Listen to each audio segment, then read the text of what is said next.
Hello everyone, GS question paper में आप सभी का स्वागत है। आज हम लोग प्राचीन भारत का इतिहास पढ़ेंगे, इसका पार्ट तीसरा। आइए बढ़ते हैं अपने क्वेश्चन की तरफ। हमारा फर्स्ट क्वेश्चन है, हड़प्पा सभ्यता की खोज किस वर्ष में हुई थी? आपके ऑप्शन है 1927, 1921 या 1931 या फिर 1953। इसका आंसर होगा 1921। आइए इसका डिटेल देखते हैं। 1921 में भारतीय पुरातत्व सर्वेक्षण विभाग के महानिदेशक सर जॉन मार्शल के निर्देशन में राय बहादुर दयाराम साहनी एवं माधव स्वरूप वत्स ने रावी नदी के तट पर स्थित हड़प्पा की खोज की थी।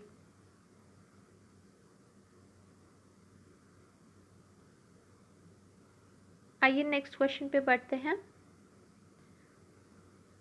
नेक्स्ट क्वेश्चन है, निम्नलिखित में से वह दस्तकारी कौन सी है जो आर्यों द्वारा व्यवहार में नहीं लाई गई थी?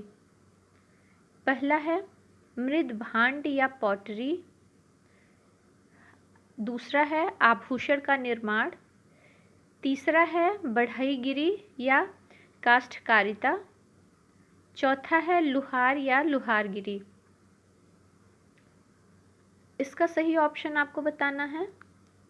इसका सही ऑप्शन होगा लुहार या लुहारगिरी।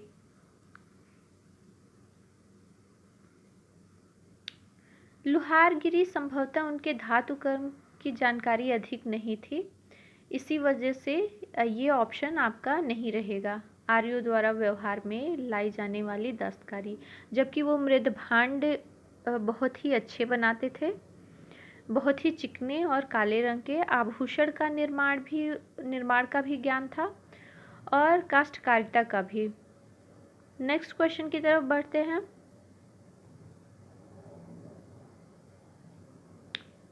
भारत का प्रशासनिक प्रतीक यह शब्द सत्यमेव जयते किस ग्रंथ से लिए गए हैं?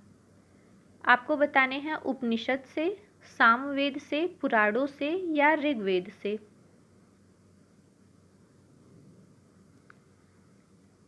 इसका आंसर होगा उपनिषद से।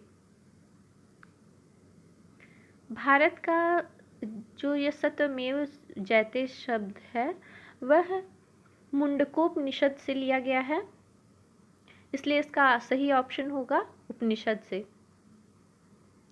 नेक्स्ट क्वेश्चन में पढ़ते हैं। नेक्स्ट क्वेश्चन है, भारत में खोजा गया सबसे पहला पुराना शहर कौन था? फर्स्ट है Harappa, second Punjab, third Mohenjodaro, fourth Sindh. इसका सही ऑप्शन होगा फर्स्ट हड़प्पा, क्योंकि हड़प्पा की खुदाई 1921 में हुई थी, जबकि मोहनजोदाड़ो की खुदाई हुई थी या मोहनजोदाड़ो का खोज हुआ था 1922 में। नेक्स्ट क्वेश्चन पे हम बढ़ते हैं।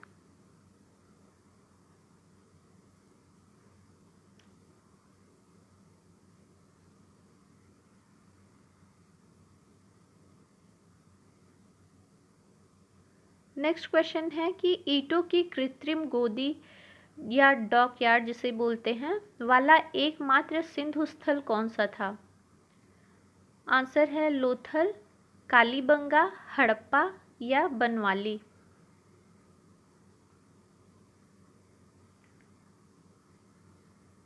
इसका सही आंसर होगा लोथल। आइए इसका डिटेल देखते हैं। लोथल सबसे प्रमुख जो इसकी उपलब्धि थी वो है जहाज़ों की गोदी या डॉकयार्ड। लोथल के पूर्वी खंड में हम देखते हैं कि पक्की ईंटों का एक तालाब जैसा घेरा बनाया गया था, जहाँ से हमें जहाज़ों की गोदी के साक्ष्य मिलते हैं। यह गुजरात के अहमदाबाद ज़िले में स्थित भोगवा नदी के तट पर है। यहाँ पे ये गलत लिखा हुआ है, सॉरी, भोगवा नदी। भुगवा नदी के तट पर है। इस स्थल की सर्वप्रथम खोज डॉक्टर एस.आर. राव ने की थी। एस.आर. राव ने 1957 में की थी। आइए नेक्स्ट क्वेश्चन की तरफ बढ़ते हैं। नेक्स्ट क्वेश्चन है, किस सिंधु नगर में दुर्ग का अस्तित्व नहीं मिलता है? यहाँ पे सिंधु घाटी सभ्यता के बारे में पूछ रहा है कि किस सिंधु घाटी सभ्यता का ऐसा नगर है जहाँ पे दुर्ग का अस्तित्व ही नहीं मिला है। इसमें हमारे ऑप्शन है कालीबंगा, मोहनजोदाड़ो, हड़प्पा या चहुंदड़ो। इसका सही आंसर होगा चहुंदड़ो। चहुंदड़ो का हम लोग डिटेल देखते हैं कि सिंध घाटी का एकमात्र ऐसा स्थल है जहां दुर्ग का अस्तित्व ही नहीं मिला है। यहाँ पर सर्वप्रथम खोज इस चहुंदड़ो की 1931 में एम.जी. मजूमदार ने की थी, जबकि 1935 में इसका उत्खनन मैके ने किया था।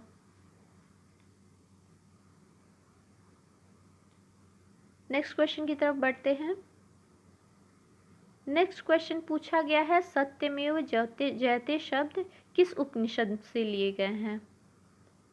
इसका आंसर आपको पता ही होगा। आंसर है मुंडकोपनिषद।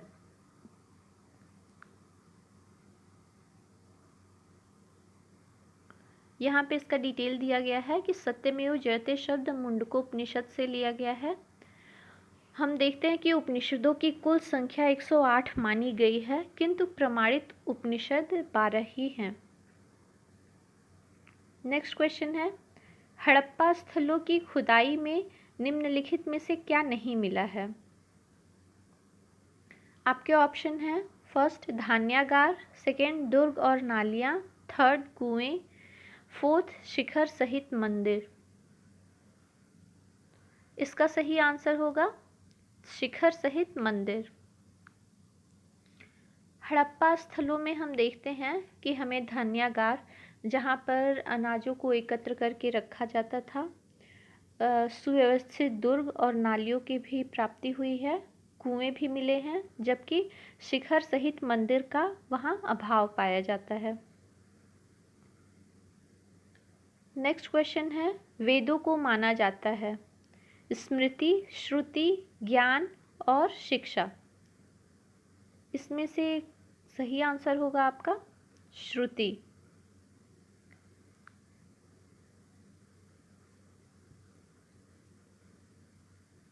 नेक्स्ट क्वेश्चन है, चारों वेदों के सम्मिलित स्वरूप को कहा जाता है? फर्स्ट ऑप्शन वेद त्रयी, सेकेंड उपनिषद, थर्ड कल्पसूत्र या फोर्थ संहिता। इसका सही आंसर है संहिता।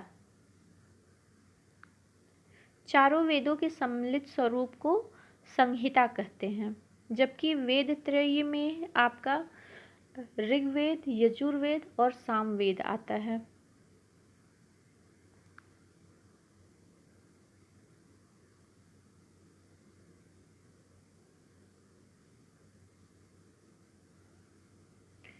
नेक्स्ट क्वेश्चन है, ऋग्वेद के किस मंडल में चारों वर्णों का उल्लेख मिलता है?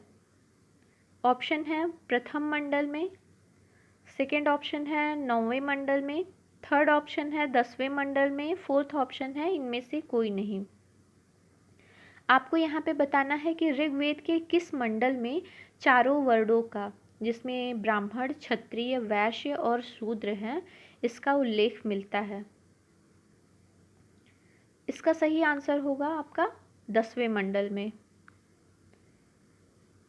10वें मंडल के पुरुष सूक्त में चारों वर्णों का उल्लेख मिलता है, जिसमें कहा गया है कि ब्राह्मण जो हैं वो परम पुरुष के मुख से, क्षत्रिय उसकी भुजाओं से तथा वैश्य उनकी जांघों से और शूद्र उनके पैरों से उत्पन्न हुए हैं।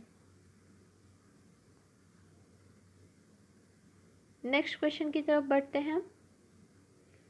इसमें आपको बताना है, निम्नलिखित कथनों पर विचार कीजिए और गलत कथन का चयन कीजिए।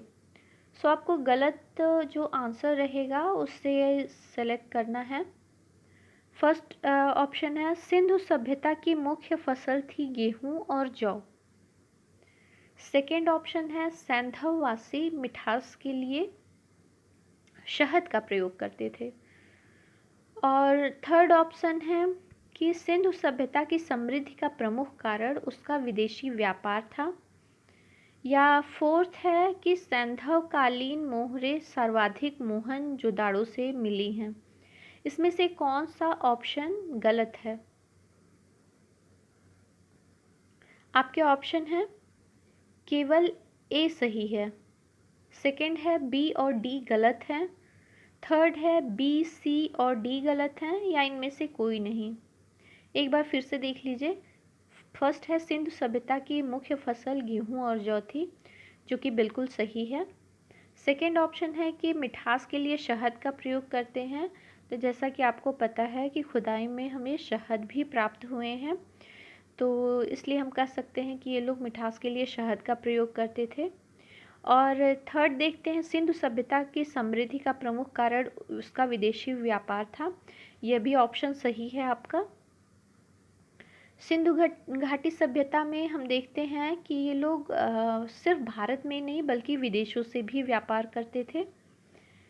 और फोर्थ ऑप्शन है सैंधवकालीन मोहरें सर्वाधिक जो हमें मोहनजोदाड़ो से मिली हैं, ये ऑप्शन भी आपका सही है।